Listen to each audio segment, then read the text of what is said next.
नमस्कार रायजो राजाफोर खुलुमबाय।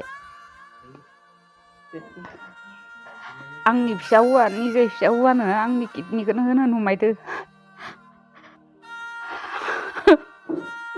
दा किडनि होनायाव बेसेबां खरसा थांगोन?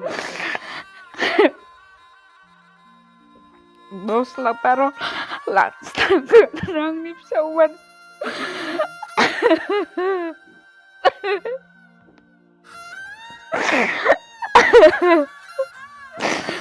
जि बायो रायजो राजाफोर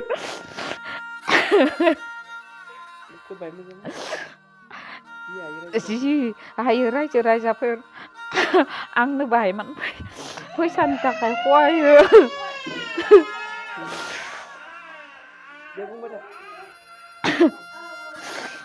आंनि जायनि गाननाय खना बाना सेन्टा फानबाय इबो थोआ, हाबो फानबाय इबो थोआ। जि जायो आं निजेनि किडनिखौनो आं निजे फिसा हौवानो आं होनोसै। रायजो राजाफोर नोंसोरो जि बायो खहायो। बेनिफ्राय माब्ला माबागोन? 5 तारिख जयेन जागोन आंनि फिसा हौवाया। आं आरो 4 तारिखै जयेन जागोन। रायजो राजाफोरा आंखौ मोनबानो गैला आंहा न'खराव हा हु बन्दक थालांबाय। जि हाया बाय बांला रानना मोनदो फिसा हौवाया फाननांबाय। दा आरो गथ' खानै दोङो, फिसौजो खासि फिसौला खासि मा खालामनो।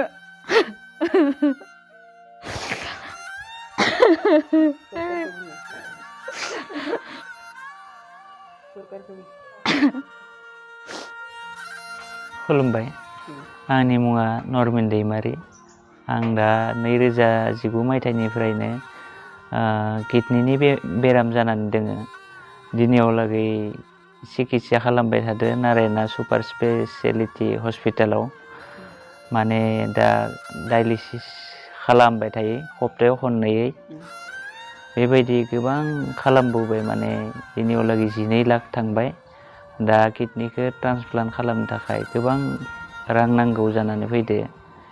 बेनि थाखाय नोंथांमोननियाव आङो अनसुंथाइ बिहरनाय जाबाय। माने अननानै आंनि बे बेरामनि थाखाय ट्रिटमेन्टनि थाखाय रां एसे डनेसन हरनायबा मोजां मोनगौमोन।